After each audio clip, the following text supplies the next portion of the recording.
Imbog ang top 9 most wanted person provincial level sa kasong RA 9165 o Comprehensive Dangerous Drugs Act of 2002 sa isinagawang manhunt Charlie ng mga tauhan ng San Jose del Monte City Police Station sa Barangay Fatima, City of San Jose del Monte, Bulacan. Kinilala ni Police Lieutenant Colonel Edelmar G. Alviar, Chief of Police ng San Jose City Police Station, ang suspect na isang lalaki, 48 anyos, walang asawa at residente ng nasabing barangay. Dakong alas 9 ng gabi ng ikasang operasyon ng mga kapulisan ng San Jose City Police Station na nagresulta sa pagkakadakip sa suspect sa bisa ng warrant of arrest na inisyu ni Honorable Roland Dennis Gregorio Molina, Presiding Judge of Regional Trial Court Branch 8 Malolos, Bulacan.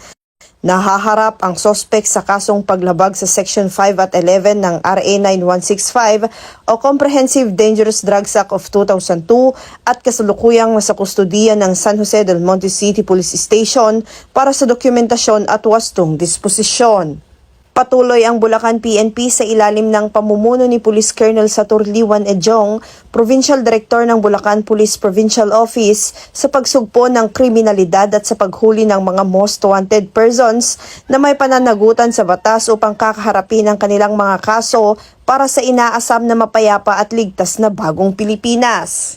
Mula dito sa Bulacan Police Provincial Office, ako ang inyong PNN Correspondent, Patrolwoman Mildred A. Tawagon. Alagad ng batas, tagataguyod ng Balitang Pulis.